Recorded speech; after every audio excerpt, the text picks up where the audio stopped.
All right, welcome to the ninth workshop on the return to Freud. This is an ongoing series where we're returning to Freud's original texts.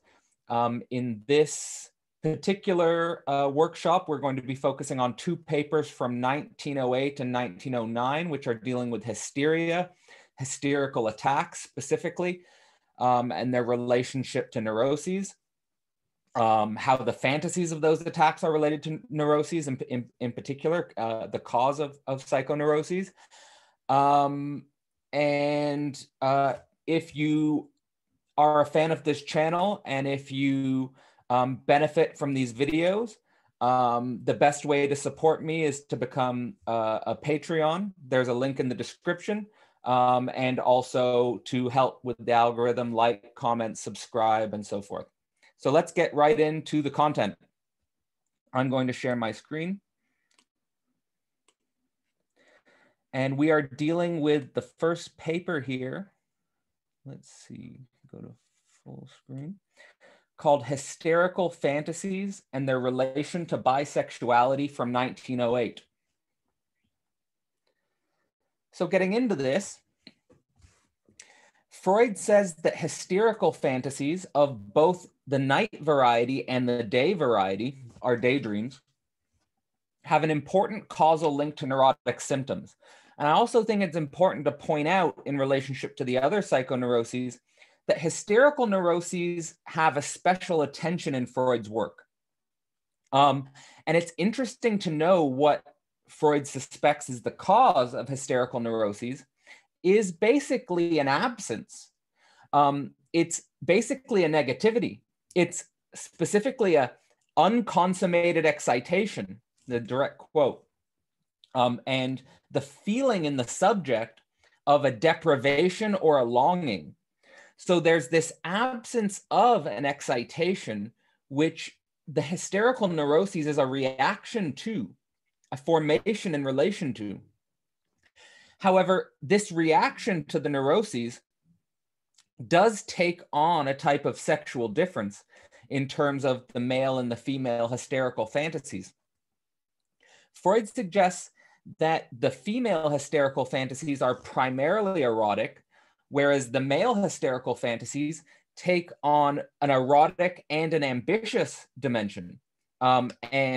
Specifically, he says in the paper, for this ambitious direction, the generic formula of the ambitious formula is some heroic success to please the woman and be preferred over other men. This is very interesting to think in terms of, like, you know, maybe Joseph Campbell's work or Carl Jung's work with the hero's journey. Basically, what Freud's saying here is that something like the hero's journey is ultimately a type of hysterical narrative. So it's ambiguous here. It's not necessarily he's saying we should identify with the hero's journey or, you know, some heroic quest to get the woman. It's more a symptom here. However, going into these daydreams, which he says the only difference between the daydream and the night dream is that the night dream undergoes enormous censorship, so you can't get to the core of the wish fulfillment. But the daydream, Freud suggests, is something that's carefully cherished and concealed by the subject, like a precious something that can't be admitted to consciousness, or a precious something that cannot be admitted in the realm of others, social others. And it's seen as an intimate possession. I like the idea here that it's something like the way Golem treats the ring in Lord of the Rings, you know, my precious, my ring of power, you know, my secret, you know, it can't be let out or seen by others. So the daydream as the unconscious fantasy, even that can become repressed. So you might not have total access to your daydreams, but the core of them, if you want to reach the core of them, Freud suggests, it's in masturbatory fantasies. So they're connected to sexual life. And the masturbatory fantasy is basically communicating some setting some stage or setting some scene in which the subject obtains a self-gratification at the heart of fantasy, basically the combination of an autoerotic pleasure and combined with the object of love. So this fantasy scene is the core here of the hysterical subject. So this is very important, is that if sublimation of this fantasy fails, meaning if this core treasure and the energy of it can't be transferred into a sublimatory state in society, then the unconscious fantasy itself will be revived and it will start to proliferate and be put directly into effect. So here, the essence is that we have to be careful and mindful of our process of sublimation, its core energy, and what can go wrong if sublimation fails. Specifically, the revival of the hysterical fantasy in the failure of sublimation is related to trying to restore the original satisfaction of the infant, the original satisfaction of the drive. And here, the hysterical fantasy and the perverted action, that's the crucial distinction. The hysterical fantasy and the perverted action are the same thing. It's just that the pervert does what the hysteric dreams about. And the example of the perverted actualization to its most extreme dimension, Freud suggests, is like the Roman emperors who staged fantastical orgies. So basically, the perverted actualization is linked to wild excesses and enormous unrestrained power. So when a subject gets enormous power to do whatever they want, they will, if they tend towards this totally perverted actualization. Now, the symptoms of the hysteria can correspond with many different fantasies, not necessarily one fantasy. There can be a multiplicity of fantasies, even if the core is something ultimately singular. It could be related, the actual fantasy itself could be a traumatic encounter. You could actually fantasize about something traumatic, like being tied up or like being attacked or raped or something. It could be something that is a substitute for the original wish. So your original wish gets substituted for a secondary wish or a substitute. It could be from your actual sexual life. It could be from the real of infantile life. And here's the crucial one.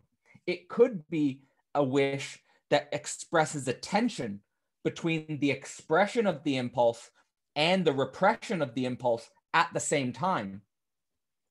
And Freud suggests that this oppositional tension between the fantasy of expression and the fantasy of repression, like I want to do it, but I shouldn't do it, that dimension of the fantasy brings out the most fundamental or the most complete nature of the symptom. You see the tension of the subject, and it's wrestling with the dominance of the sexual instinct. And he also tells us in this paper that the dominance of the sexual instinct over the individual is the meaning of the 3 essays on sexuality. So how do we resolve these symptoms? Freud suggests that the hysterical symptom is not resolved by uncovering the underlying sexual fantasy.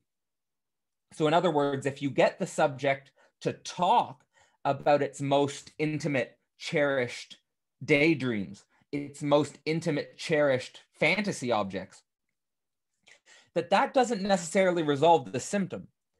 The resolution rather comes in realizing that this same fantasy object of the subject actually has a bisexual nature, meaning that the subject in the fantasy is trying to stage both the masculine and the feminine pleasure, the masculine and the feminine jouissance. And that these opposite enjoyments are, united in their opposition. So it's not like a harmonious opposition, or sorry, it's not like a harmonious unity. It's an oppositional unity. And the subject is both, is identified with both unconsciously. And that means for Freud that the hysteria reveals a bisexual disposition in humans. He says, quote, it's clearly visible in the psychoneurotics. So for example, if a male subject is staging a sexual fantasy of himself with another woman, unconsciously he's staging a fantasy from the woman's perspective as well. He's not only staging the male fantasy, he's also staging the feminine fantasy, and vice versa for the woman. So ultimately, the masturbatory fantasy for Freud is attempting to possess the feelings of both man and woman at the same time. They're trying to possess, in the Platonic sense, the androgynous creature. They're trying to possess the original, this impulse, this idea that we're both sexes at the same time, that we're some strange entity that has some sort of complete sexual satisfaction as both at the same time. And the hysteric attack is where this underlying fantasy gets this contradiction, this opposition within the subject gets expressed, the subject has to shake. They're being attacked by this contradiction. They're being attacked by the fact that they're both the man and the woman at the same time. But he says that in the hysterical attack, the truth of this fact is obscured, censored, distorted, and so forth. So this is his recommendation for analysis, and other psychoanalysts, is that in treatment of the hysteria, prepare yourself for a bisexual meaning. And this is very crucial, I think, is that if you're to reach resolution of the symptom, that it will not be an end to the problem, but rather the emergence of an other sexual meaning, a different sexual meaning. So I think this could possibly be connected to the transformation from symptom to symptome in Lacan's language, and could also be connected to the emergence of a more complex, a more rich, a more mature sexual identity, potentially. Just, he didn't say that, but as an idea. So I'm going to stop sharing my screen and we can chop it up. Let's talk about it. I think for me, this paper is hitting very powerfully.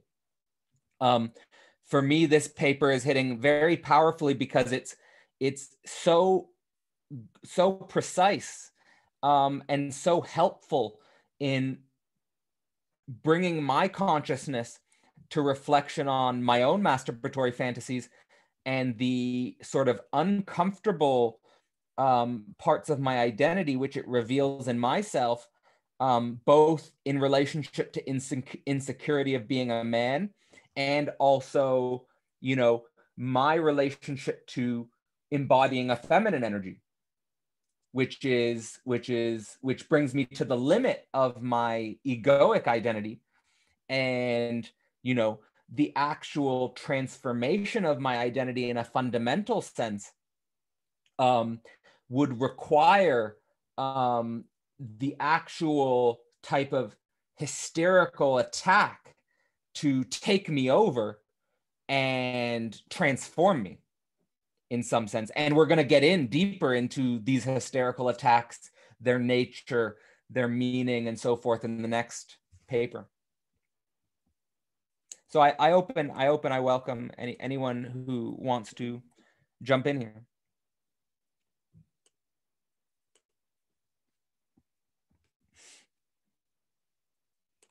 So the role of like unconscious fantasy is really something that's crucial for understanding Freud's view here.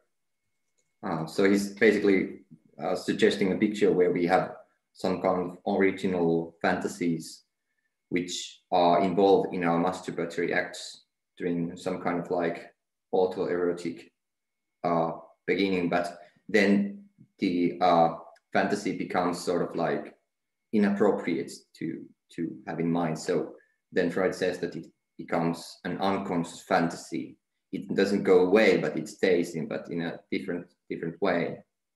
So he's saying that, I mean, this is right in the paper, he's saying that there is like two components in masturbation. There is, first of all, the kind of like overt action, the motoric action, which is supposed to bring out the self-gratification at the height of the climax. And then there is the evocation of fantasies of, and he's saying that this evocation of fantasies is really crucial for understanding also the hysterical symptom, since the hysterical symptom is, he's saying that it's kind of like a mnemonic residue of these original fantasies.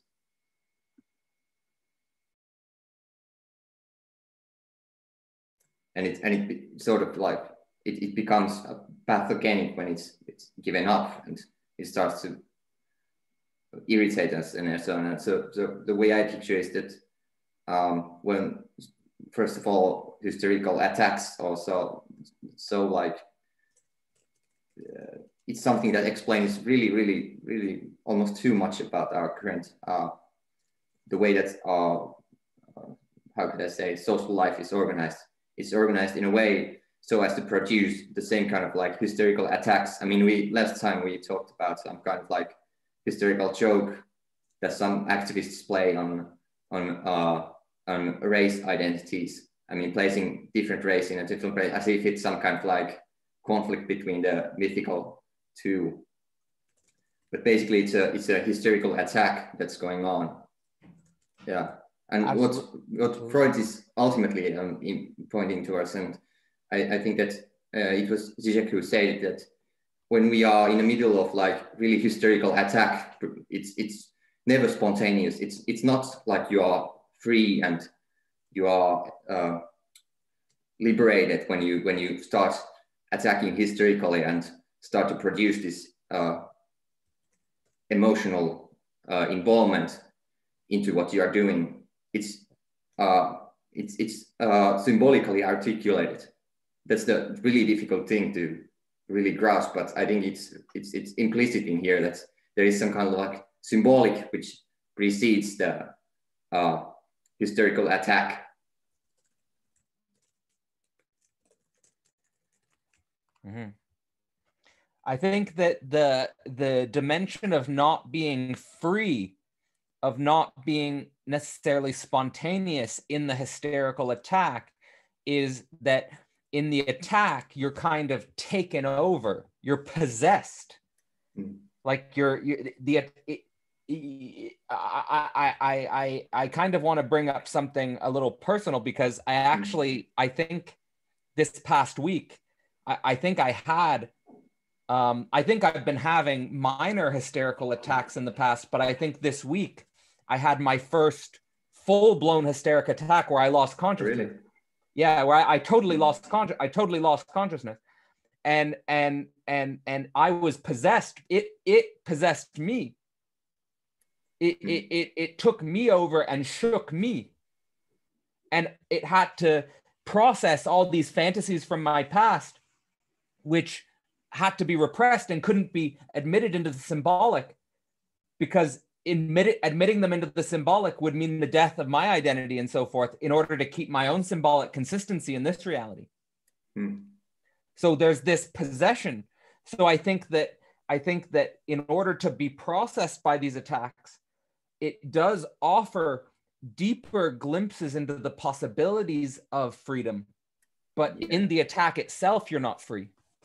I would also like to, well, that's really interesting, but I would like to also say that this is something that we can really bring back to really ordinary level of how we are experiencing reality in our ordinary daily life. The way I see it is that we are basically all, in a way, hysterical subjects, and the hysterical subject experiences oneself as kind of like frustrated. It's like this tension internally, and it's a situation where, well, first of all, why is the term like what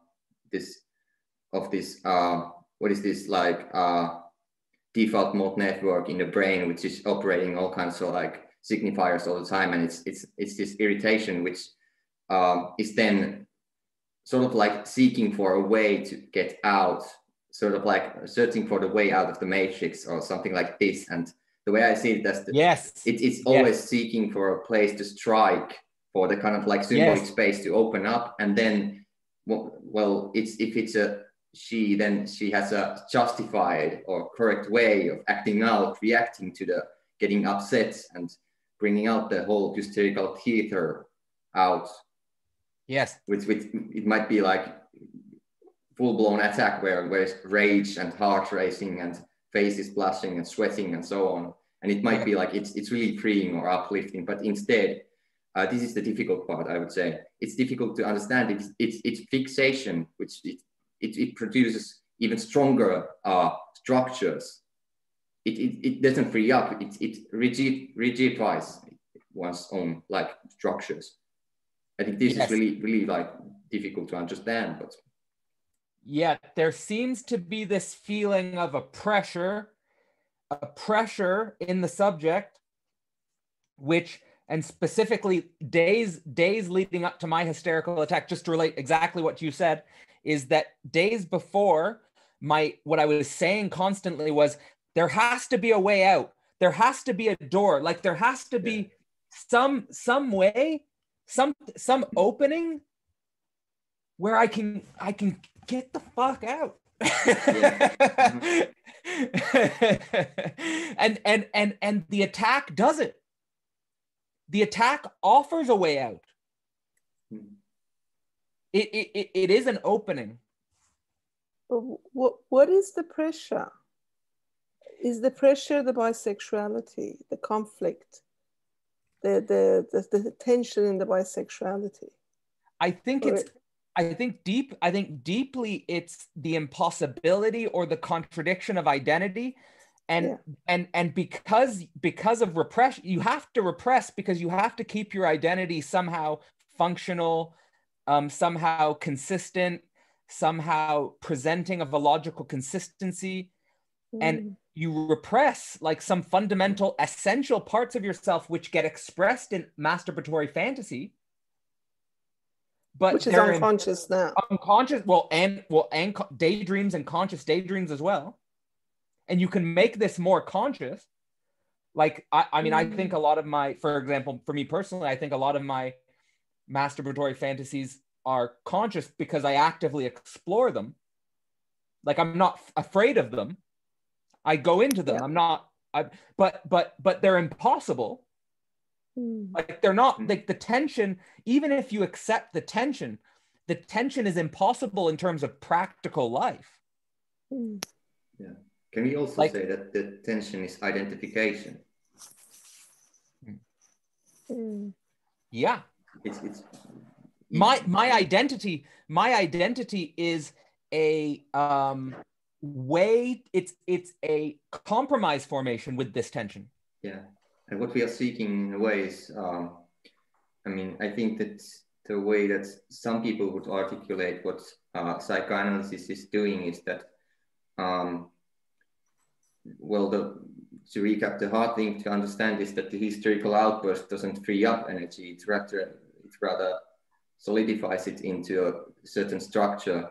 So when the interpretation is correct and hits the mark, it sort of like frees up the energy instead of rigidifying it, so that the libido becomes what I think Freud says somewhere, that it's beweglich, it's freely mobile.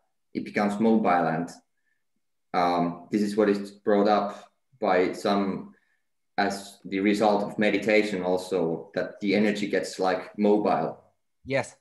So I should add, because again, I'm just feeding exactly off of what you're saying, is that I think that in dynamic meditation, I think that we can mediate our own hysterical attack in a way that frees the energy up. But this requires a deep self-work. you know, and also analytic knowledge, because you do have to interpret the meaning of the fantasies that are being processed. Yeah. If anybody has anything to say, I would like to hear Yeah, it. I have some comments, some larger comments that I would like to also make about this. So we repress libido, and then during the hysterical attack, it comes out in a massive force. So it's also orgasmic and stuff like this. That's correct, right? Yes. And and also what I think is then very interesting is that speculating is that the death drive is circular. It goes in a circular movement, goes back to the same all the time, and that dialectics is kind of this ambiguous going back and forth and reinterpreting and going forward and going back on the meaning of signifiers, for example. So isn't this kind of movement that if you had a successful analysis that you become more dialectical in your body, in your embodied knowledge? Yes. So and that's what the more mobile identity is, which is not afraid of the chaos of the world. Yes, that's very well said. I do think that what is at stake and what could be possible are more dialectical thinkers naturally, which have a structure in their thinking, but it's also a free movement as well. It's kind of like a synthesis between, like, you have people who are too fixed in their identity, and then you have people who are too fluid in their identity and they have no structure. But I think that what's at stake in processing this is to become not like a dialectical ideologue, but just the natural mode of one's thinking is dialectical. Like, and what would you then? So you have the identity which is too fluid, and then you have a too fixed. Which one would you say is perverse, and which one is hysterical? Because I think definitely the hysteric is fixed and the pervert is fluid. And that's because of the fixation. It's so much repression that has to go out. Yeah. Whereas the pervert, like, imagine the pervert. Imagine, so, like, for example, if I was a Roman emperor who just had all the power, and all the emperors did this, all the kings and stuff did this in the ancient world. They would have orgies and harems of women, and they would just stage their fantasies because they had unlimited power. So they could be fluid, you know? Like, yeah. Gender fluid. Yeah. Oh man. Of course here the issue I think also this is a really interesting thing that's at stake, is that if you do come into power, you know, what type of abuses could you stage simply because you haven't done the proper work in the unconscious? And that's not to say that, you know, staging a fantasy is anything wrong with that, but just that the abuse of power here is what's crucial. Epstein.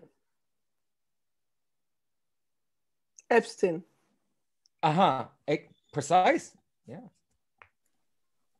Yeah. Or a Harvey, or a Weinstein. Or Weinstein. Right? Yeah.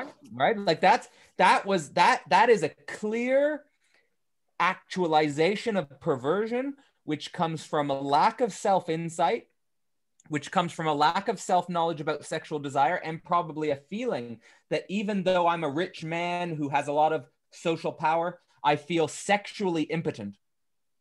You know, so I have to stage these ridiculous things where I can manipulate actresses and stuff like this.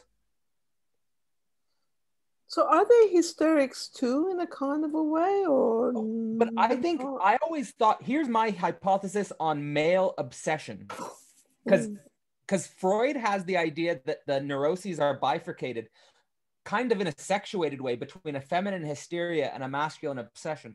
And and I've said this for a long time about myself, is that I notice in my identity that my obsessions are less true than my hysteria. I think the hysteria is more true. I think the obsession is kind of a running away from this core. Yeah, isn't hysteria really the creative part of our psyche? Well, I definitely, if we're taking the psychoneuroses and we're thinking about, for example, Zizek's philosophy, there's no doubt, and I've done some investigations into this, there's no doubt that Zizek is against perversion and he is pro-hysteria. Yeah.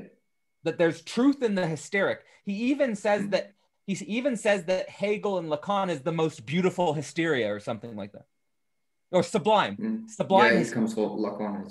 He says somewhere that Hegel is the most sublime of hysterics. Exactly. Yeah, and I would say that something that's really hard to recognize for the ordinary hysteric is the idea that the hysterical theta or the hysterical identity is supported only by a reference to a bigger other. So hysteric is a hysteric only in relation to an other for whom the hysteria is staged for.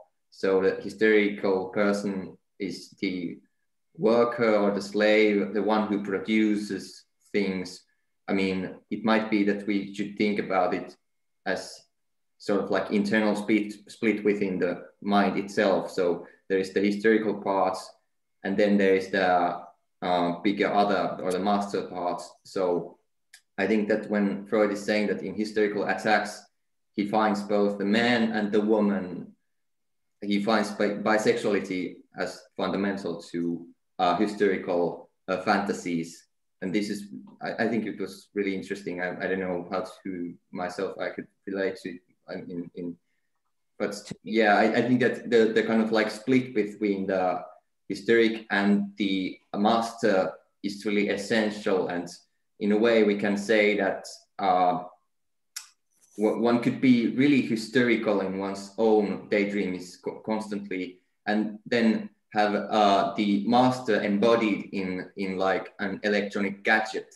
So isn't it the situation today when we are seeing what is going on is that the hysterical daydreaming is kind of, you know, in Freud's era, it was just, he's describing really funny how he notices somebody like walking down the street and smiling to oneself and then having this like epiphany on one's own mental space.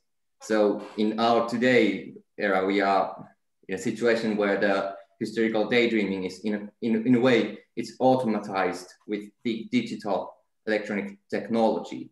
I mean, our daydream, why is digital technology so tempting for us? I would say it's just because it enables us to have a more proficient master for producing daydreams. So when the kids are staring at the screen, it's this production of, I mean, this hysterical production of fantasies that's going on all the time, and it's automatized. It's put into work in a way that's really, really efficient. It's like this hard-on pumping capitalism.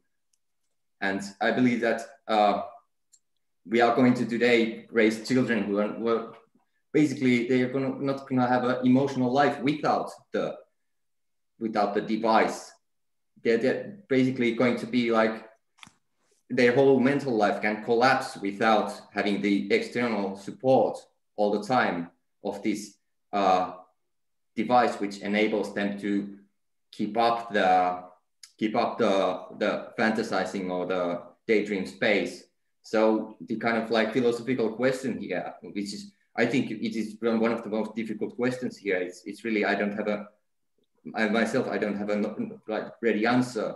The question is that why do we need this support? What is this support of the electronic device necessary for our like libidinal economy? that's I think the question today. But Absolutely, man. Absolutely. Yeah. I don't, it's very difficult. I'd like to say that this is the kind of like term from Zizek's incontinence of the void of the Lathus. Lathus is the kind of like gadget which is enabled by the scientific intervention into real. Lacan says that it's the tiny little A objects that you are going to encounter when you leave on the pavement of every street corner, behind every shop window, in the superabundance of these objects that are designed to cause your desire, insofar as it is now science that governs it. I think of them as Lathuses. And Zizek associates this with venter, which is to sail, brings out the link to capitalism, and it rhymes with partus, which is slang expression for gangbangs. I mean, it's a gangbang for a like neuronal system or libido. Yep. And Zizek is saying that just to bring the point, it's a short point that Lathus is to be opposed to symptom. Lathus is the knowledge that is embodied, while symptom is the ignorance embodied. That's precise. Yeah, really, it's really puzzling to me personally. Why is our libidinal economy? Why does the Lathus have so tight hold on it? I think because so I could relate this, for example, to I've had some ongoing discussions with a Heideggerian philosopher, and this idea that technology frames being in a way that it is sort of obfuscating or preventing our confrontation with death, or in the framing of the origin of the hysteria, the unconsummated excitation or the absence or the lack or the void, that there's something missing, which the Lathus or the technological production, the objects of science, the superabundance of these objects which stage hysterical fantasies is covering up. So in order to, at least my interpretation would be that we have to go into this, instead of the simple gratification of the staging of the efficient fantasy, we have to go into the nature of this, quote unquote, from Freud's paper, unconsummated excitation.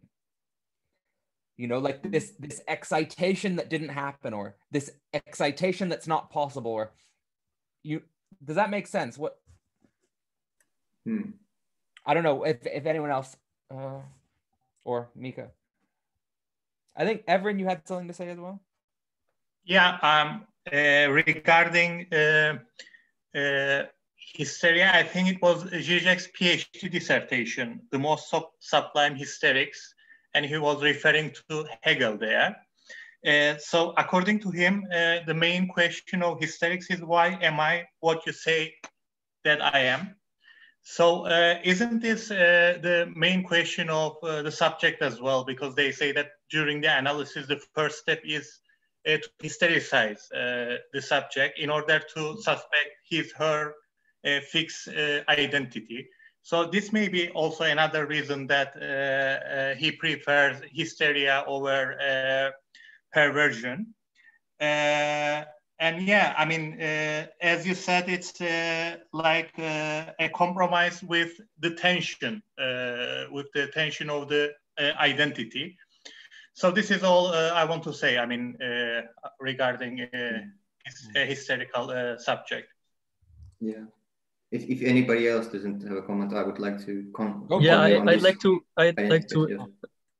ask about, so we have hysteria, which is mostly in women, in feminine, or like at least men are more obsessionally, I guess, sublimating their libido. And what is then primary? Is the bisexuality primary, or is it the hysteria that is primary?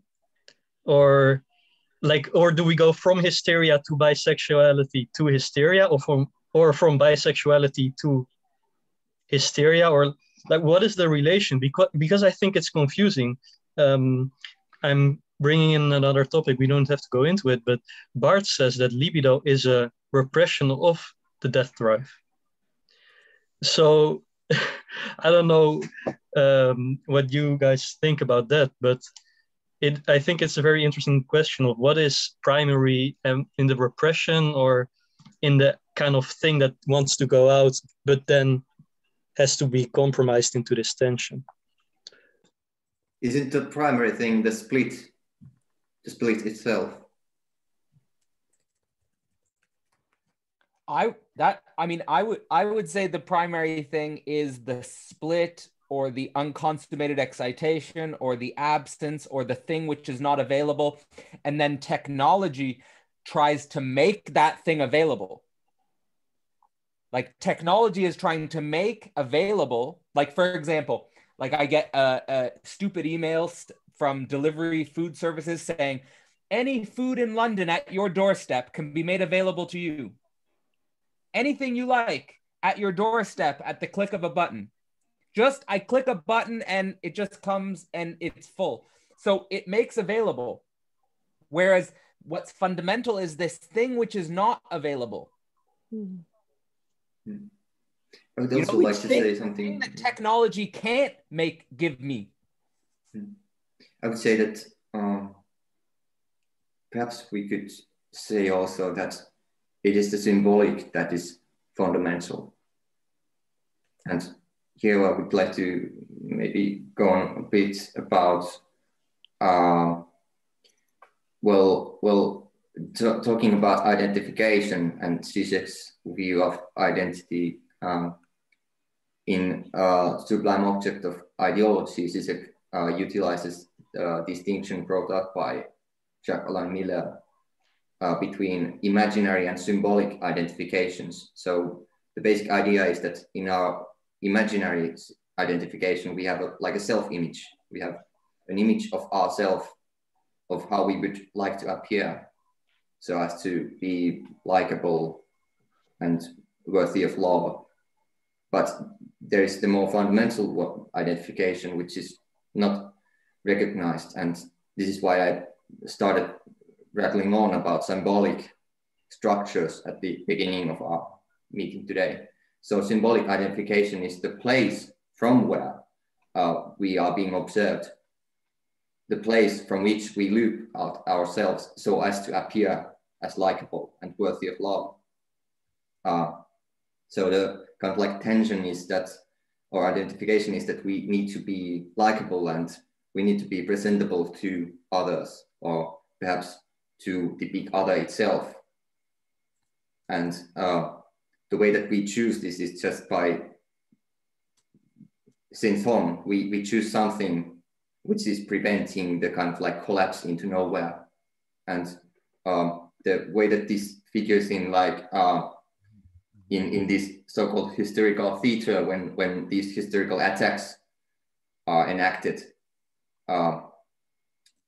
there is say some kind of like hysterical person, some like youth activist who is in the middle of really theatrical outbursts, and it's clear that in this the person is offering oneself to some other who is the kind of like subject of desire, offering oneself in a way that I would say that the kind of Freudian split between the masculine and the feminine side is kind of like, it can be perhaps replaced with the split between oneself and the other to whom one is presenting oneself to, so as to appear as likable. And in this, we as analysts, I mean, I'm not an analyst, but Zizek says that to really discover what is going on, we have to figure out who is really the subject or the figure that embodies the other for the subject that is enacting the hysterical theater.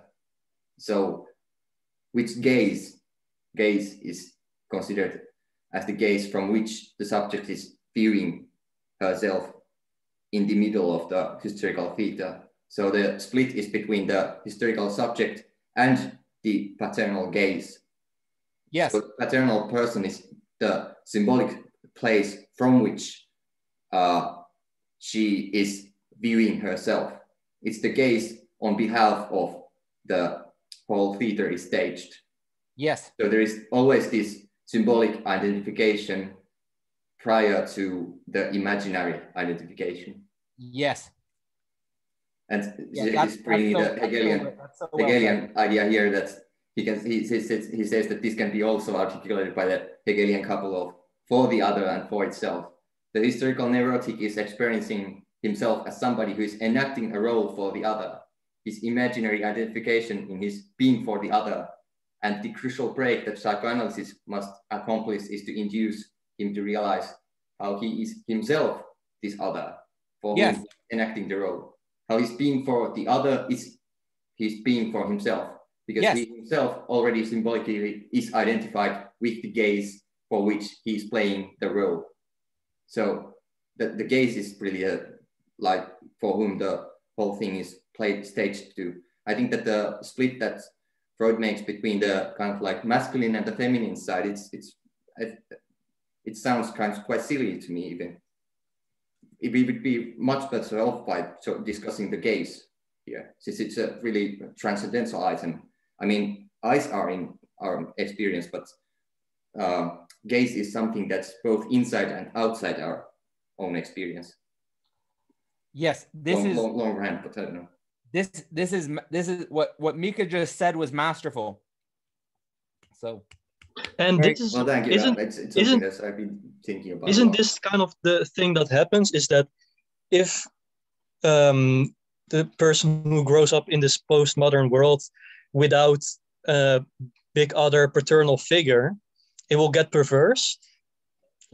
That this is kind of the problem that we're dealing with, because we need the people are not being like caged, that they become the plus and gender fluid and they become every gender. But this is with my question about bisexuality and hysteria, this is kind of what I was getting at, of like, so is bisexuality already the perverse? Isn't perversion primary? And where is the lack in perversion? Because children are perverse, polymorphous perverse, like we read in a previous paper. Mm-hmm. Then later on, they get hystericized by a paternal figure and the phallic intrusion. So maybe it's, I don't know, handy to explore where the lack is in the perversion. We should fully go into this contradiction. This is well said. I can offer myself, sacrifice myself as a test subject for this contradiction. So Michael in the comments asked me, didn't Zizek say something that my idea of singularity is perverse in Hegel and a Wired Brain? So as soon as Zizek said this, I immediately focused my attention on the potential perverse nature of my PhD thesis. What I figured out in this exploration is that there are 4 parts of my PhD thesis. The first 3 parts are perverse. The 4th part is hysterical. So as I moved through my perversion, I eventually reached the hysteria at the 4th part of my thesis. While this was going on in my embodied existence, I, as a PhD subject, was hysterical in relation to who? The gaze of my PhD supervisor. The gaze of my PhD supervisor was the master's discourse, and I was hysterical. And while I was performing hysteria in the actual PhD situation, my writing was perverse. Then once I realized this deeper, my writing started to become hysterical, and I started to decouple from my hysterical performance with the supervisor. this is just, there's contradictions here. I don't know where it goes, but that's how far I've gotten in myself. Because isn't that also kind of a problem between the all and the non-all? That perversion isn't that non-all? Or like, so all is of course masculine and non-all is feminine, but where is, the androgynous? Where are they? They are non-all, of course, or not. I don't. Yeah, so I do think that on the side of the hysteria, there's the non-all. On the side of the perversion, there's the all. And I think the paradox negation of negation is, how do we be the all, which is not the all? Does that make sense? Like how do I embody my drive in some sense as a satisfactory, I'm getting the right satisfaction, sublimation of my core desire for sexual excitation or something, and not turn it into the all? Because when I'm hysterical against the gaze of my supervisor in relation to the symbolic gaze, what my hysterical claim is, and this was I was repeating like a madman, that the supervisor pretends that he is all. This is what I'm hysterical about.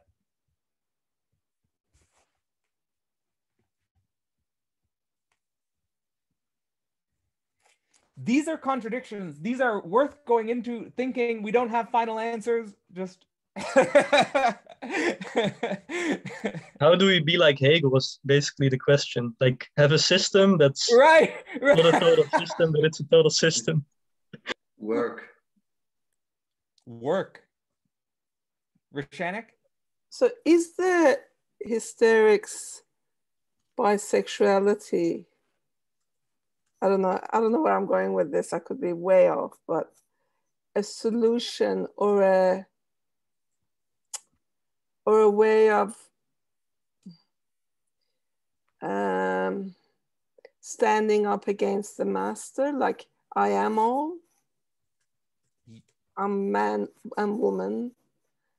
I am all, because the hysteric is not all, but in the hysterical attack,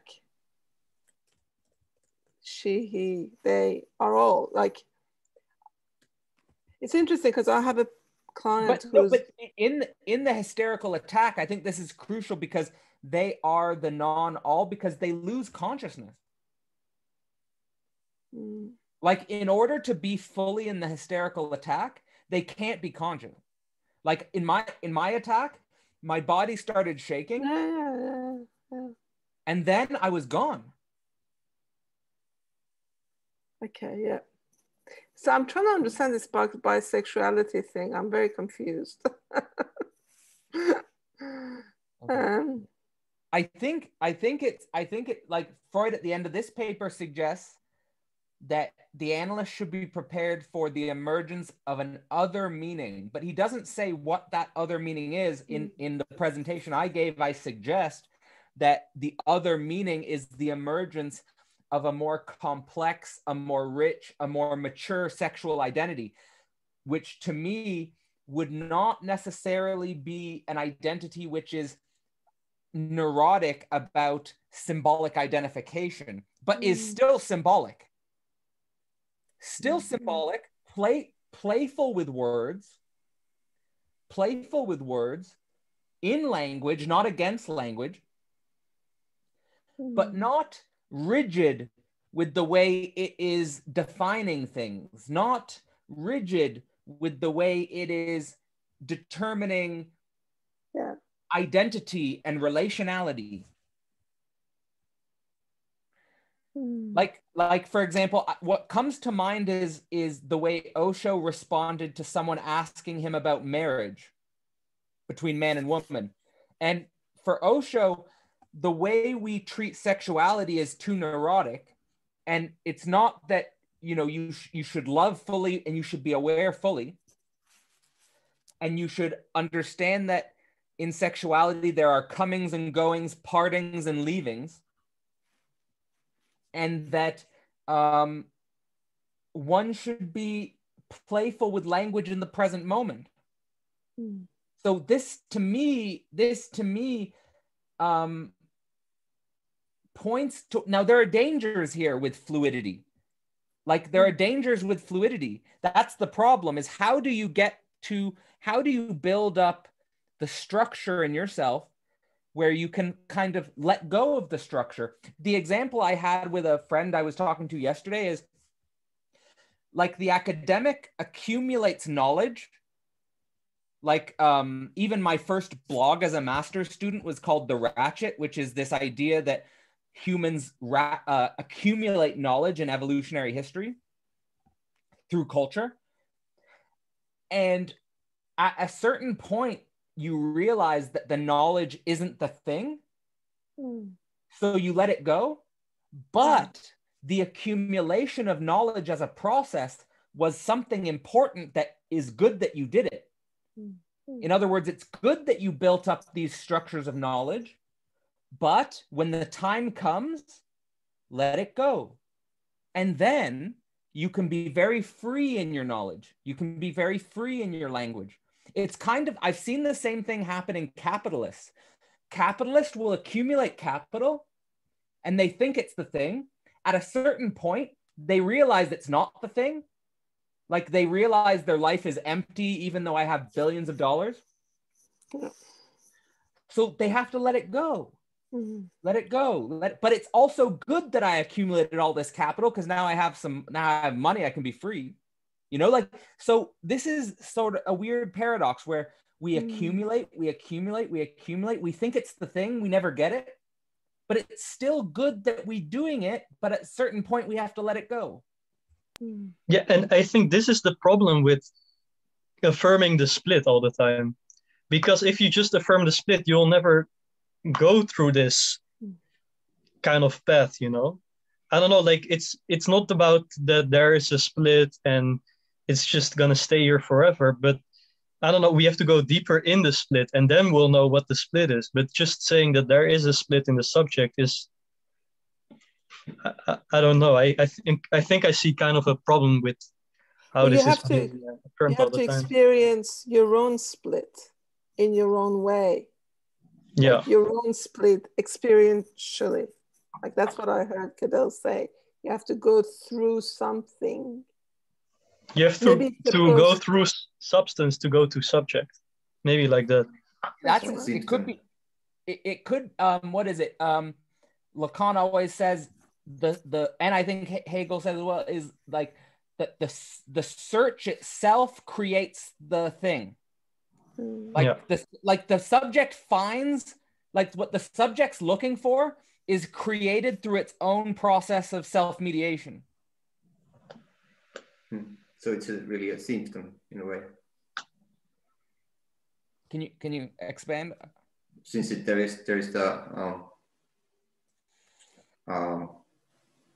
is a formation which signifies something. So Freud is saying that the purpose of the symptom is basically jouissance, or bringing about dissatisfaction or gratification, which represents the portion of the subject's sexual life in a way. So it's expression of fulfillment of wish by substitute formation, substitute satisfaction. And when there is this type of action, then there's always sort of like duality. One is on the one hand attempting to bring about some kind of like some wish,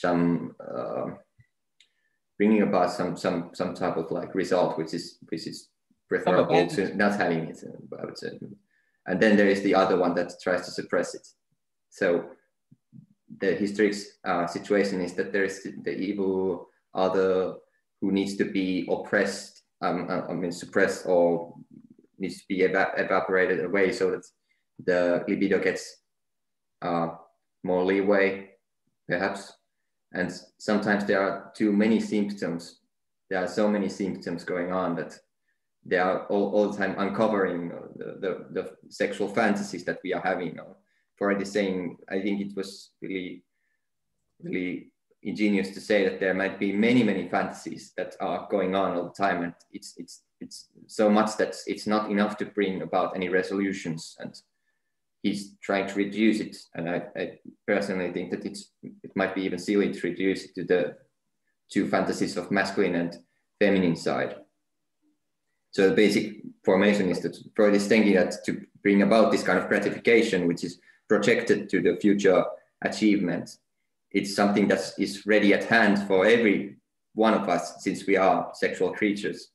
And Freud is perhaps fixated on the kind of picture where the coital situation necessitates female and masculine characters that they are in a way fundamental, but in the hysteric's life, the hysteric tries to embody them both in just fantasizing. But in a way, we try to bring about a real symptom or symptom. We try to produce something in a way. I think that what you're pointing towards with this, the simplicity of the masculine, the reduction, the masculine and the feminine side, it might be that like to me, we have to understand the masculine and feminine as a process. And in this process, it could be that the subject finds itself in a otherness, which is not possible to reduce to either masculine or feminine. Like that, where masculine and feminine lose their meaning or their sense in some sense. Like in the sexual trilogues, for example, in the second round of the sexual trilogues, at least for me, I move more and more to this idea of an alien otherness as opposed to masculine feminine. I don't know if that gets towards what you're pointing towards with this masculine feminine being too simplistic reduction. Yeah, it's in a way it's a fantasy itself also, and in a way Freud is developing something that is a technique with which we can bring about the unconscious fantasy into play into our conscious life. We can bring the unconscious fantasy, which is, Zizek says that it's the ideological fantasy which structures our being in the world, so that we can bring it into consciousness. And this is in a way something that we perhaps try to prevent by clinging on to some fetish object such as the smartphone, or we avoid getting into it since we recognize that it would be catastrophic in a way. Yes. So basically, and at the same time, the fetish object as a process, I think, is something that if the subject needs it, and as a process, it should be encouraged on the condition that when the time comes to let it go, because it's going to be the opening to an other identity, which right now you're not ready for. Yeah, but this is something that results in sometimes really terrifying situations, since as Zizek says, the psychoanalysis is something that brings about the dizzying experience. It's bringing about knowledge at the cost of our ontological consistency. We lose consistency in this process, and it's not then wonder that the reaction can be paranoia. I mean, paranoia is a situation where the subject sees the other as stealing the enjoyment. Yes. Since the subject has the enjoyment in the symptom, and the symbolic articulation in conscious way, when first of all, it's an sich for Hegel. It's the an sich. It's just how reality is organized. But then you make it für sich. You make it for yourself as conscious. This kind of symbolic articulation is something that is resisted, so that one can have one symptom and enjoy it. And when it starts to dissolve, when you articulate it, then there is this idea that now somebody is trying to steal my enjoyment away from me. Absolutely. I'm just reflecting on, again, myself, because I know that in the structure of my identity, before the hysterical attack, I did have both a fetish object and a fantasy of someone stealing my enjoyment. This is very prominent, very fundamental. You didn't go into the stop the steal type of like chant. Stop. What is the stop the steal? Stop the steal of the enjoyment, of course. And then how to bring about the stealing the enjoyment back. We're full on like carnival. Yeah, that's classic nationalism. Like they are stealing our enjoyment and we have a right to it and all of this. It's just this signifier of stealing the enjoyment. Yeah, I think that it's at work. I think it was at work in even the Holocaust. Like the German identity felt like the Jews were stealing from themselves. They're stealing our women, stealing our money, stealing our jobs, stealing. And look at the joke in the United States with South Park. They have the South Park where the sort of like the conservative rural people is the saying is they took our jobs, you know, like you know, the Mexicans are stealing our jobs, but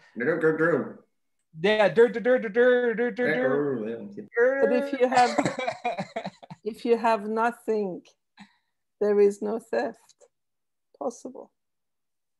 Now you're sounding like Osho. Sorry. There's nothing you can take from me. Yeah, I have nothing. But don't we ultimately have to go to something? Or like the fetish? Don't we have to go to absolute knowing? Kind of this idea of otherwise we'll end up in paralysis, no? And like, it has to I'm be split, I'm a beautiful soul and I'm split. Yeah, not the false I am nothing, but not a false like I am nothing, because that's a kind of that's what you should say, and that's what Osho says, and that's what's fashionable. And I think, but I am like I experience my nothingness. I actually know it. I know it. And for someone like Osho, he simultaneously said, I am nothing and I've been nothing for decades.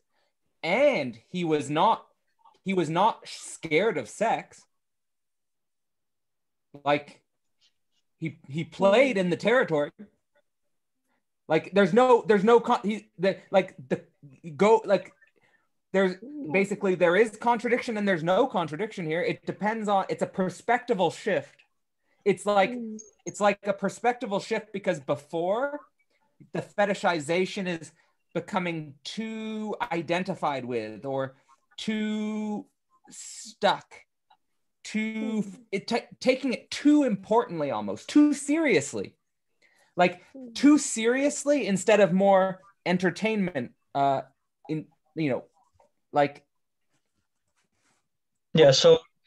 we're playing.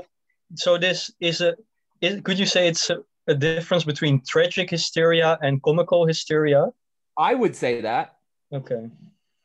Yeah, I've in my own thinking, I find it extremely beneficial to go from a tragic to a comedic mode about the same thing. Like, for example, like having COVID, or, you know, all the stupid things that happen in my life, you know, like just laughing about it.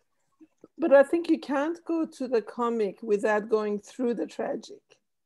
Yeah, well, I am usually tragic. So I go to the comic. I'm trying my best, you know. No, it's because you had COVID, so you know what it's like to hurt. But now I almost feel like you're gonna die. But I think that's a great point, Roshanek. That we have to have the negation of the negation, the tragic being the first negation, and we have to negate that. It's not a linear thing. Like, it's not like, oh, I'm in tragic and now I'm in comic. It's like, it's much more non-linear than that. Didn't Nietzsche also say somewhere that every married philosopher is a comic figure? And look at Nietzsche himself. I mean, full-on tragedy, just darkness, I would say. Madness. And then there's Hegel, who is like, well, I think that he was married, but he cheated. Yeah, and he had a mistress and so forth. And Hegel's the truth of the universal is comedy. Mm-hmm. Very. And also, Alenka Zupancic says the subject is not something that jokes about anything, but the subject is the joke. That's what also she says. Yeah, absolutely. Yeah, Zupancic says this at the end of What is Sex, that the comic, and also for I thought this was beautiful at the end of What is Sex, is that for like the almost the contingency of finding sort of the absolute love partner is that the importance of playful comedic nicknames. Like the comedic nickname, not like the girlfriend, boyfriend, or the husband, wife, which are like static general concepts, but the nickname is something singular and unique to that person. No other person could have that nickname. That emerged contingently for you and that person. I thought that was beautiful. There is another short presentation of the next paper, which I think I should get into very briefly, and maybe we can finish the conversation then. And let's do it.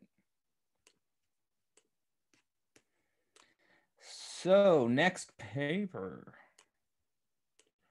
Some general remarks on hysterical attacks. This is very synergistic and ongoing dialogue from the previous paper. He even refers to the previous paper in this paper. So that's why I tried to put them together. So, continued from the last paper. Hysterical attacks are unconscious bisexual fantasies, which are translated into the somatic sphere. I experienced it as like an idea possession on my body. It's like my body is possessed by an idea. The hysterical attack represents several fantasies in the nucleus, which may be either a recent wish or a reactivation of infantile impression. So it's kind of like the buildup of fantasy over the course of a subject's existence, you know, and that it's difficult to get to the core of the fantasy in an attack because censorship is too strong, meaning that basically that it's too unconscious, basically.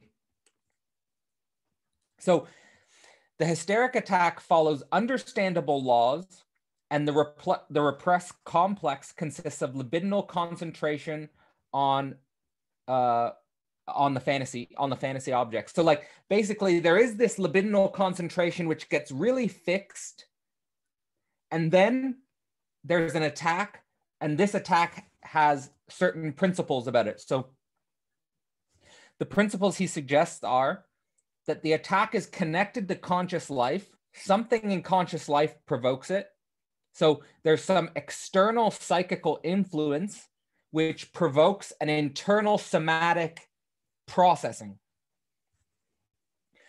That the primary purpose of the attack is very interesting, a flight into illness as a consolation when reality becomes too distressing. You have to go into the illness itself. And I'm actually reading a book right now, When Nietzsche Wept, where Nietzsche says that I return and return again to illness, that my home is illness.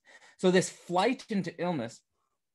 The second purpose is producing a useful aim towards particular individuals.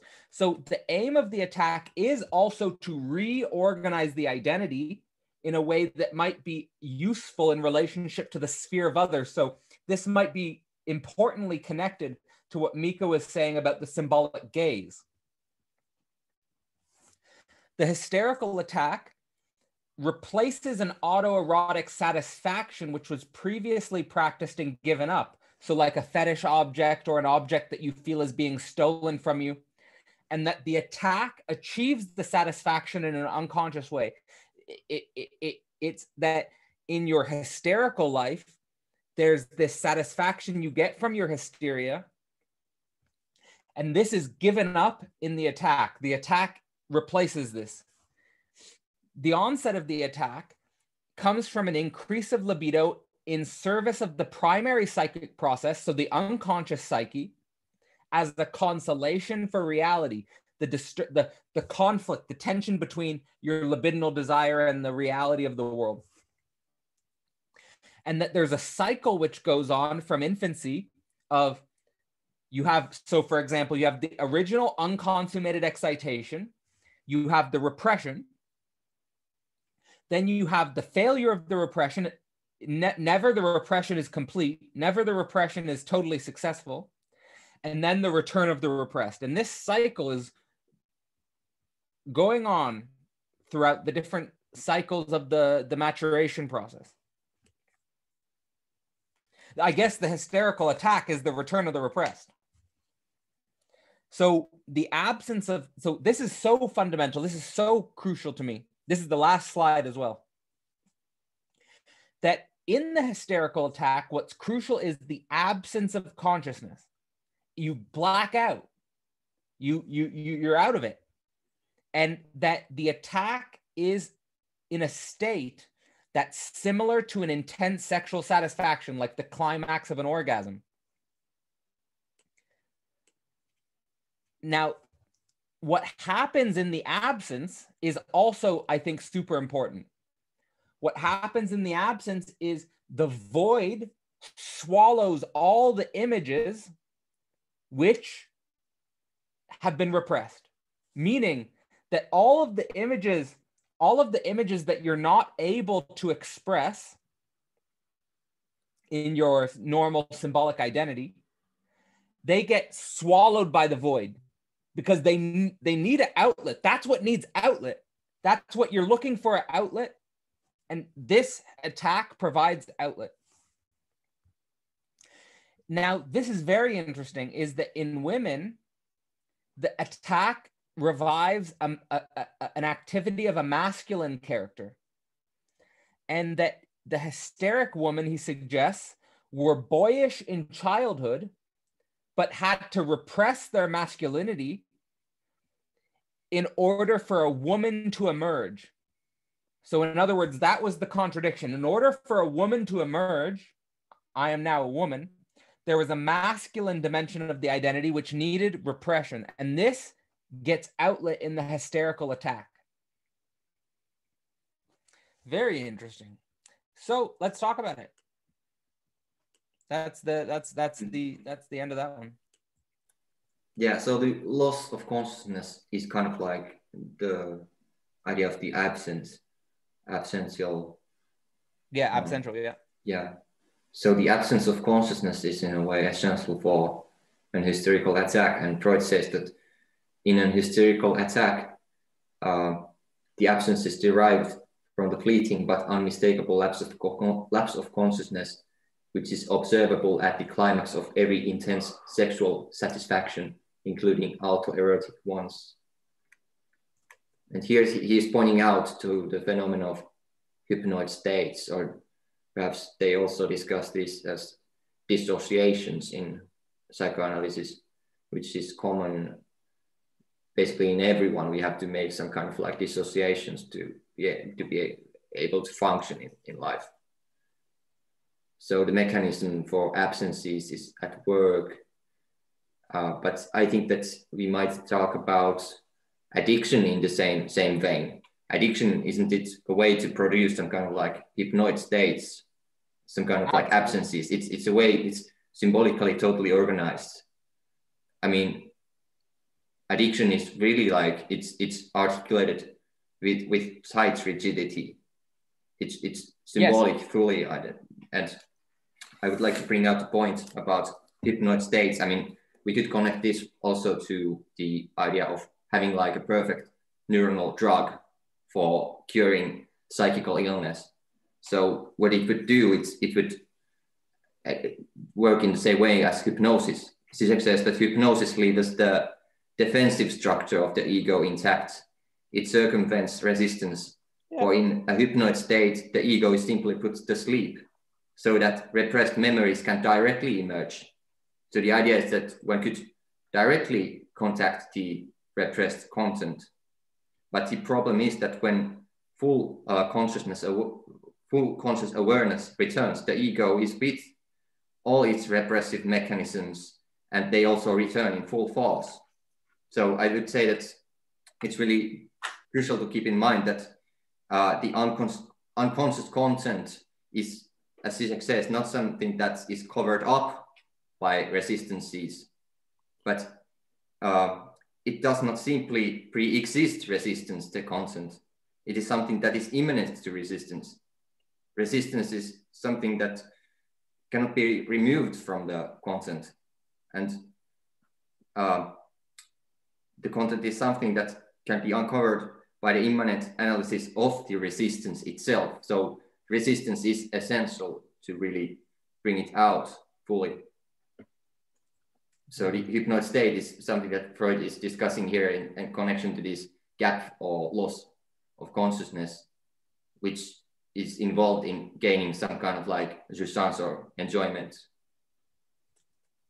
This is just a comment. I'm not making up a question here, but yeah. Yeah, it's very interesting. You know, the loss that seems to precede a hysterical attack where there's an absence. Because I've had dealings with 3 patients who've had hysterical conversion, and shown me videos of what happened, and 2 videos and 1 I saw in person. And all 3, there's something around the loss with all of them that could not be in any way kind of processed or put through, you know. Yeah, it's weird. I'm probably not making it. I suppose, yeah, I'm just interested. Like, one lost his livelihood, his job, his, I think he had a back injury and he couldn't work. So he ended up having pseudo seizures. So he was seizuring without epilepsy. And the other lost her husband to suicide, and she was in hospital. And she had the whole thing, you know, the body extending, the whole Sabina Spirine kind of thing in that movie. And the third one is a current person who, yeah, has these episodes. Now there's a lot there's a lot of problems in her life that she can't access, but it's almost coming out anyway through the hysterical attack. The hysterical attack is the only way it can show itself. Mm-hmm. I think with the 3 of them, with all of them, and there's no ego in a way. That's why the hypnotic, it's like a hypnotic state. It's almost the ego is bypassed. And I don't know what happens to the ego. Where does the ego go? Well, in the quote that I just gave, I think that the answer is that the ego is in a way absent in the convulsion, in the motor discharge, and that's what we are seeking in a way unconsciously. But when the kind of normal daily operations return, there's the ego then. Yeah. I think if we were to frame this in friendly terms to neuroscientific discourse, it would be that the ego is stabilized by something like the default mode network. And in the hysterical attack, or also in the hypnoid psychedelic state, the default mode network just simply ceases to constrain the brain. And there's a release from this network, and there's a more complex network at play. And this more complex network is probably related to all the stored images and memories, which are getting a release, getting an outlet, which are normally constrained by this network. Well, personally, I am a bit hesitant to celebrate. I mean, it's great that this happens, but then I'm really skeptical about how efficient this is. I mean, it might be really fun to do like MDMA and discuss one's traumas, and it might be effective, but I'm in a way skeptical about how efficient it really is, since it seems that the ego always returns after the effects are gone in a way. I think that there's a lot of serious theoretical conversations that need to happen at the intersection of psychedelics and psychotherapy.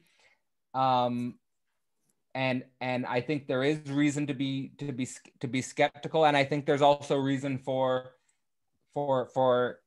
real treatments. But I mean, I've seen it go many ways. I've seen it go many ways. I've seen people and I don't know, really weird things. I'm talking right now with a guy who's a director of a program at Imperial College London. They're doing psychedelic research and stuff. And what they're trying to do is crazy. They're trying, and it reminded me what you said, Mika, of the perfect drug? Yeah, some kind of like perfect mental drug that would eliminate one's mental illness and wipe it away. They're literally trying to set up a drip feed of DMT. Yeah. Where that's perverse for me. But I'm just saying this is what they're trying to do. They're setting up a drip feed of DMT where you can be permanently in the DMT state. Yeah, but isn't this capitalism? I mean, they are trying to escape capitalism with full-on capitalism. I mean, the production is like fully. It's in a way they try to create some kind of like capitalist product, which is working as the kind of like prosthetic limb for enjoyment or something. But is DMT enjoyment, or is it like I don't know? I've never taken DMT, so what kind of consciousness do you get in? Is it only ecstatic, or? Yeah, but like, I'm sorry. Maybe morphine would be more in this primitive kind of metrical enjoyment, like going back to the womb. Yeah, but I'm saying that it's linked for jouissance, not pleasure. But also the DMT experience is profound because it is not drip fed. It's a one-off in embedded in everyday living. So if we are constantly in a DMT state, and I wonder if the brain then, or the mind, or the psyche, or whatever we want to call it, will the antagonisms will present themselves anyway. You know, it's almost the drug gets defeated.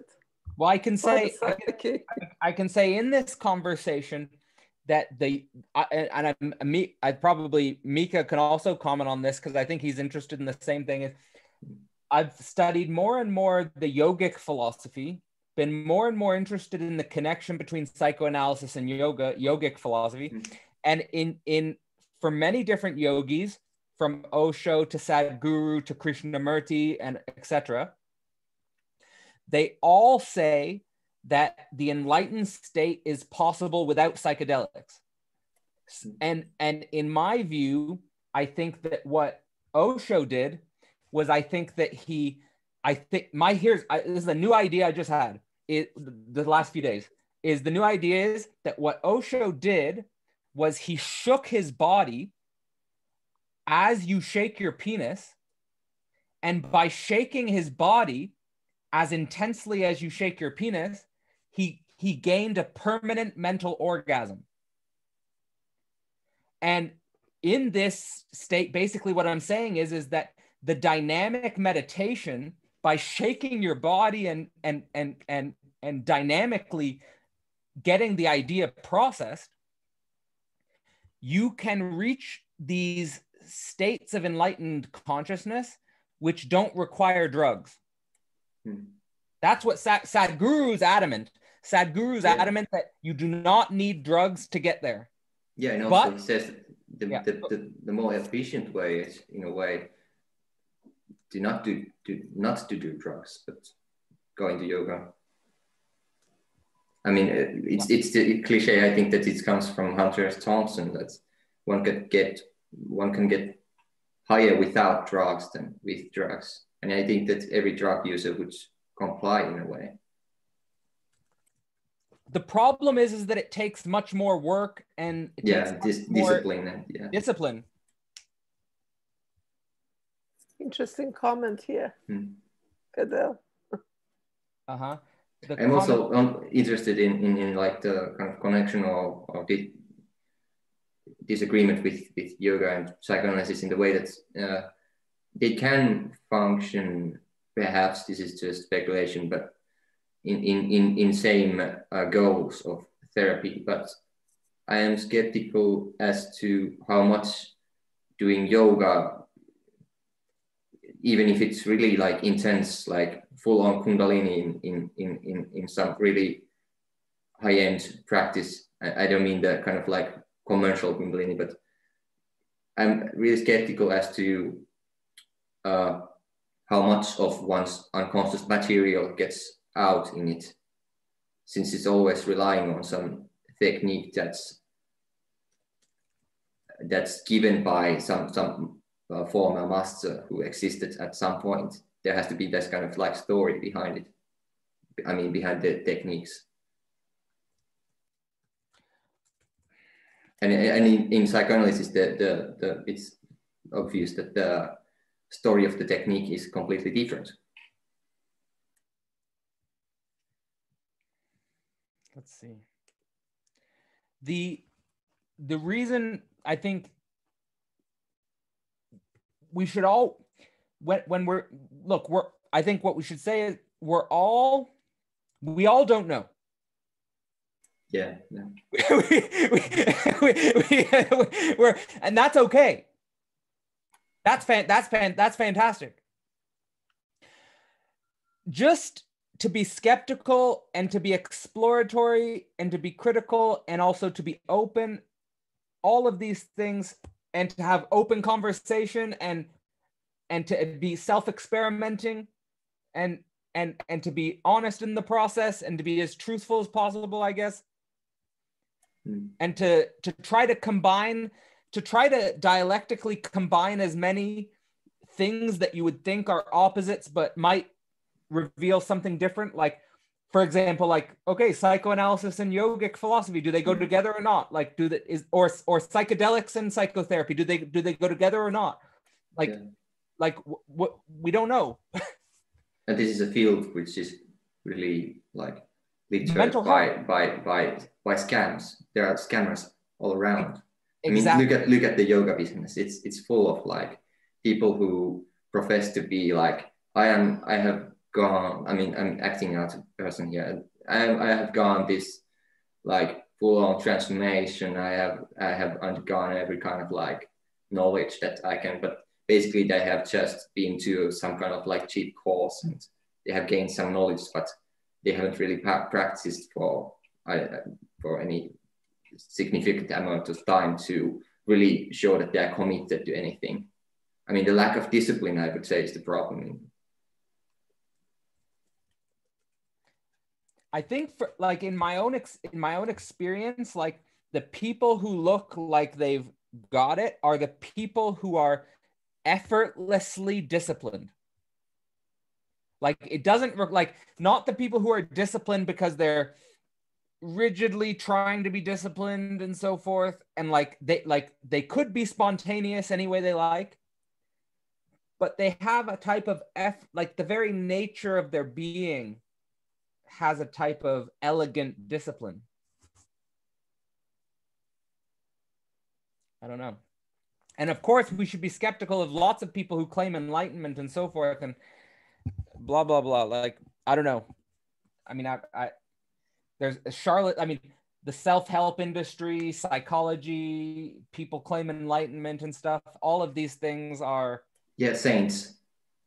They're portraying to be saints. Trying to be saints. Or that they killed the ego. That's crazy. Yeah, and they say that they have achieved or killed the ego, and then full-on repressions or full-on symptoms. Yeah, I'm always I'm always skeptical of like I don't know, not skeptical, but like, I don't know, frustrated maybe is a better word. Is like frustrated that like even in the group, like that it's always like it seems, is it necessary that everything gets organized around a guru? Is that a necessary part of the process? Like, I don't know, like I can say from like Osho's videos that he said, I never wanted to be a guru. I only wanted to be a friend, but people want a guru. Hmm. So he said, I played the guru because people wanted a guru, but I just want to be a friend. Hmm. I don't know. Well, the big other. It's the big other, yeah. Yeah. I think we can't help wanting the big other because, you know, that's how we distinguish or recognize ourselves against. But I think when that big other is dissolved or, you know, just dissolved because of maybe the big other disappoints us, so we realize that they're no longer the big other, but there's another big other, but there's always a big other, you know. But I think you're right. I think I mean the I is the issue. I did this, I did that, I have completed this training, I, you know, this the identification with the self. And I think it's really difficult, but I think what psychoanalysis offers us is this other way of viewing ourselves, you know, beyond the I, beyond the ego. And yeah. I mean, isn't also a guru subject that is supposed to know? So, I mean, isn't this problematic in the sense that when master goes away, the subject that is supposed to know goes away, then you are ruined as well. So maybe in that sense, psychoanalysis, I mean, works better than the other one because, I mean, at the end, you are expected to find out that it's object A actually. Subject supposed to know is also lacking. Yeah. So this may be problematic in this guru thing because when the master goes away, you normally don't know what to do. I mean, yeah, this is actually what I also think. Yeah. And also in psychoanalysis, you are not expected to worship the guru, except in Freud's case. I mean, he was a bit of an asshole, let's be frank. But yeah, in the authentic articulation, you're supposed to just pay the analyst and go away. And not start like a cult or anything. I mean, isn't it that so that we need a master to be hysterical against, because otherwise we'll be perverse? Or is that too simple? This is what Zizek claims. He said that in order to show us that we are free, we need a master, but not an ultimate master, a master that is ready to go away when the time comes. I find that I keep dismissing my masters after a while. I just sack them until I find the next one. Yeah, but is analyst supposed to be a master? Is it the analyst's place in A? Well, that's an interesting point. You said that in your comment I read today, actually, the psychoanalyst. That's interesting. I don't know. I mean, I think they end up being made into the subject who's supposed to know, definitely.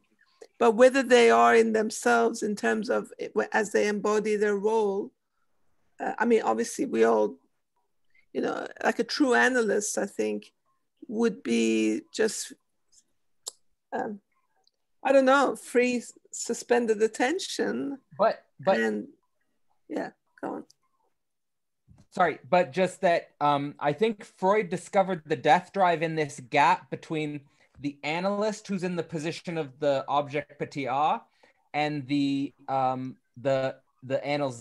who still unconsciously treats the analyst like the big other. And in the gap between these two, there's the sort of the emergence of like the, you know, the traumatic repetition. Yeah. Like that actually the subject doesn't want to part from the master. No. This is, but so, is it master then the one who brings the subject back to normal life, away from the analysis? I think that the master has a responsibility of silence and non-action, and that not as it were almost validating the subject's symptom of like by even intimating that I'm the big other. It's like that the patient has the projection that the analyst is the big other is not to be given any credibility. Yeah, it's actually supposed to be kind of flicked off. If you're flick off. A true analyst, you sort of actually go. Get out of here. Get out of here. And also, and it's not about normal. I think a true analyst doesn't really make you have a normal life. They just help you, I don't know more about yourself or see more, maybe, I don't know. Because often when you enter an analysis, you don't actually, your life doesn't become normal. Yeah. I was reminded of a quote from Lacan in Écrit. I mean, this is from the subversion of the subject and dialectic of desire. He's saying that it is why a calculated vacillation of the analyst's neutrality may be more valuable to a hysteric than any number of interpretations, provided, of course, that the fright these risks bringing about in the patient does not lead to breaking off of the analysis. And the analysand is convinced that by what follows that the analyst's desire was in no way involved in the matter. This, of course, is not a recommendation regarding technique, but a perspective on the question of the analyst's desire for those who could not otherwise have any notion of it. How the analyst must safeguard the imaginary dimension of his non-mastery and necessary imperfection for the other is as important a matter to deal with as the deliberate and reinforcement in the analyst of his nescience regarding each subject who comes to him for analysis of an ever-renewed ignorance, so that no one is considered a typical case. That's quite opaque, but I was just reminded of it. Yeah. Zach, I mean, for someone who's read a lot of Lacan, it was actually quite clear, and I enjoyed. But yeah, he's a lot, right? That's a lot. But that I like this idea. I like this idea that he's trying to communicate that the analyst has to safeguard the imaginary dimension of his non-mastery for the other. And also, I was reminded, let's go on about Hegel's absolute. Also, Zizek is saying that Hegel's absolute is not absolute in the naive sense of achieving full self-identity. I mean, Dimitri brought this up earlier. What is the absolute knowledge here? It's not full self-identity. It never ends, but is forever caught in its eternally repeated circle of reproduction, self-reproduction. Recall Hegel's repeated image of the idea enjoying its eternal cycle of losing itself and reappropriating its otherness. That's beautiful. I mean, I think in that notion, to me, when I hear people describe, I had a few people from the Imperial College describe their experience on the drip feed of DMT. It's this total losing of oneself in the craziest, most fantastical images. and then kind of returning to self to try to, I don't know, yeah, reappropriate this otherness. It sounds like part of the eternal repetition of getting caught and losing, and I don't know.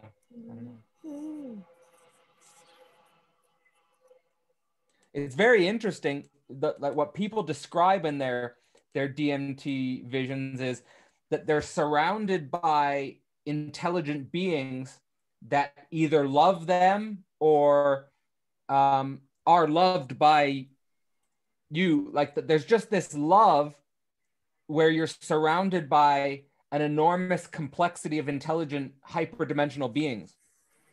Wouldn't the kind of like Freud's reductive approach to it be, I mean, I would like to say that there are kind of like two ways of reducing. There is the first kind of like naive reduction of things, where you actually lose the thing that you were analyzing and you move on to discuss something like, let's take, for example, you try to analyze hunger as a phenomenon to brain wires. And then when you are talking about brain wires, you're not talking about hunger anymore. It's totally different. This is wrong reduction. There is the other kind of like reduction, which is the Aristotelian reduction, which tries to just remove all the accidental features and get to the core of the thing by, as Husserl would say, in an eidetic variation, where you just try to do. I mean, Freud saw so many patients with hysteria. He could sort of like endlessly just in his imagination, he could produce eidetic variations on the phenomenon of sexuality. And I think that Freud is in a way trying to make a phenomenological account of sexuality. And why I would talk about a reduction here is that isn't it that in this kind of like imaginary scenario, or I mean, in the imaginary in the Lacanian sense, not imagined, but real situation where one is just fully immersed in beautiful imaginary of DMT scenes. It's reducible to some kind of like mechanisms which are already at place in us innately, in biologically, which is sexual, libidinal. And I was thinking when reading Freud's description of the motor discharge in hysterical attacks, does it include also like really autistic subjects who have like some really like tics or something? Really, it does in a way. Yes. Since it's just this constant motion. This kind of like mechanism, which Freud tries to discuss with the split of the masculine and the feminine fantasies. And he's saying also that in ancient times, this kind of like motor convulsion was known as some kind of like minor epilepsy.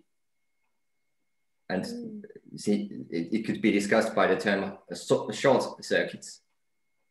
It's this kind of bringing about of a short circuit. And there's this book series called Short Circuits, accidentally also, which is edited by Zizek and Dollar, I think, and Subhashis. But also, I would say, I would think that there must be in this, even in the highest of highs of DMT, like sublimes, which is identical, I would say, to the lowest of the lowest, but in a dialectical way. But there is this kind of like mechanism at play of when one says that one is immersed in love. Love by whom? What by what? By the master.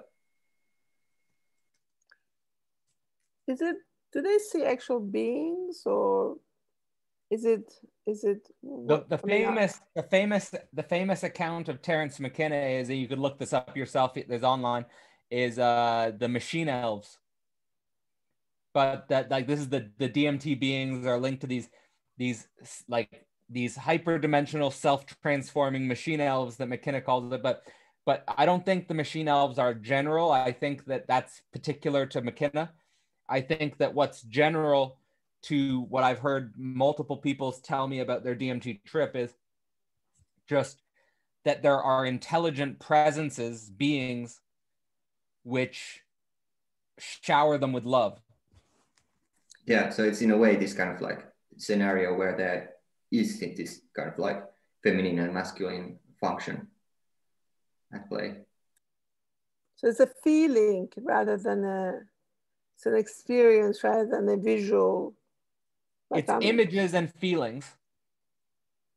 It's intense emotion and extremely complex, vivid imagery. In human form. The beings are not in human form. Maybe I should try some of that stuff.